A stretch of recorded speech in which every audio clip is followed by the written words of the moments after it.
যুদ্ধের মধ্যে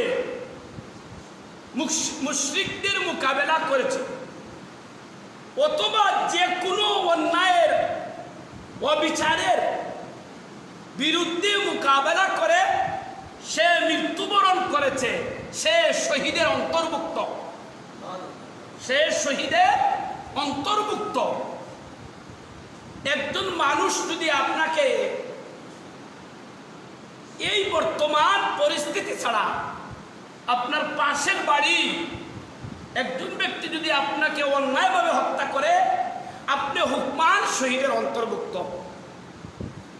এই জিহাদের মাঠে আপনি যদি ইসলামের হেফাজতে ইসলামের যে ঘোষণা ছিল, সেই যারা মৃত্যুবরণ করেছে তারা হকিকতান শহীদ, হকিকতান শহীদ।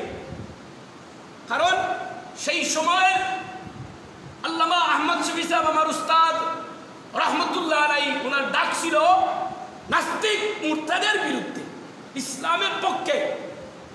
আর বর্তমান যে আন্দোলন সেটা হচ্ছে, আপনারা বলেন সেটা হক এবং নাহকের কথা নি না, ছাত্ররা যে আন্দোলন করতেছে এরা নাহকের বিপক্ষে লড়তেছে না, নাহকের বিপক্ষে লড়তেছে। তাহলে যে সমস্ত ছাত্ররা ঈমান থাকতে হবে, শর্ত হলো আপনার ঈমান নাই, আপনি যদি শহীদ ঘোষণা দিয়ে দিলেন তাহলে শহীদ নেই, আপনার জন্মতেই সার্টিফিকেট দিলে তো কাম হবে না। প্রথম শর্ত হলো আপনি ঈমানদার হইতে হবে, আপনার ঈমান থাকতে হবে।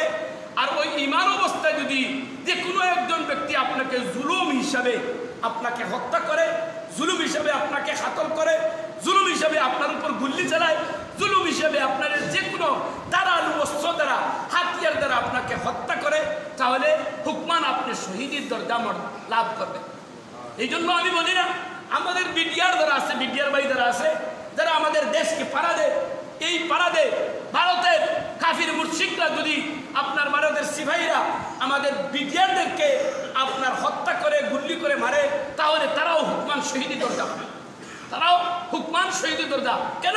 আপনারা আমার দেশকে পাড়া দিতেছে এবং তারা জুলুম করে। ভারতের একটা বিডিআর বা ভারতের সিপাহী যারা আছে এরা তো আমাদের দেশের মুসলমান এবং আমাদের দেশের বিডিআর যারা আছে এরাদেরকে অন্যায়ভাবে হত্যা করে।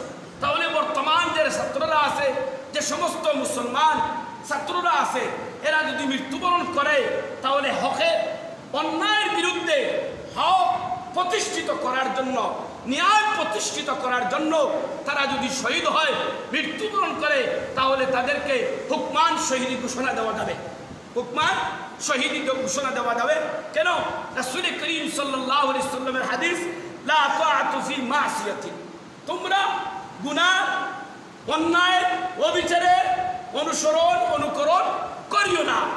ইন্নামা তাআতু, অবশ্যই তোমরা ফি মা'রুফিন, ফি মা'রুফি অর্থাৎ ন্যায় সঙ্গত কাজে অংশগ্রহণ করো।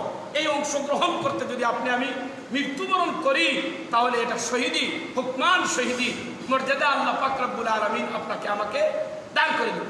এই জন্য অন্য এক আয়াতের মধ্যে আছে না যে আপনি মানে রাআ মিনকুম, হাদিস শরীফের মধ্যে রাসূল করিম সাল্লাল্লাহু আলাইহি ওয়াসাল্লাম বলতেছেন, মানে রাআ মিনকুম মুনকারা ফালইউগাইয়ির বিয়াদিহি ফাইন লাম ইস্তাতি ফাবিলিসানি ফাইন লাম ইস্তাতি ফাবিকলবি ওয়া যালিকা আযআফুল ঈমান। এই হাদিসের ব্যাখ্যার মধ্যে মুহাদ্দিসিনে কেরাম লম্বা আলোচনা করতেছেন।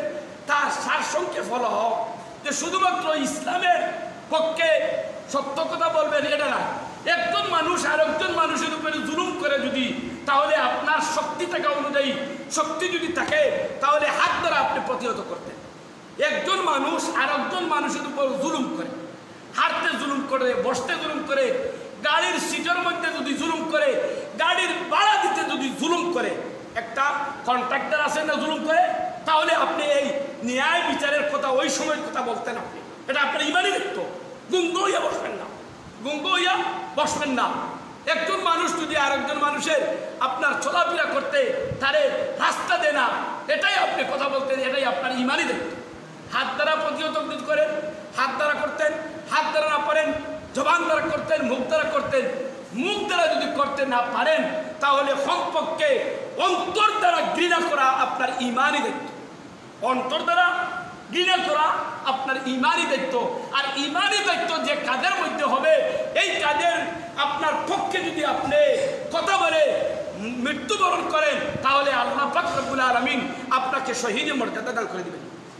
আল্লাহ পাক রব্বুল আলামিন আপনাকে আমাকে সবাইকে সত্য কথা বলার তৌফিক দান করেন। সবাই বলি আমিন।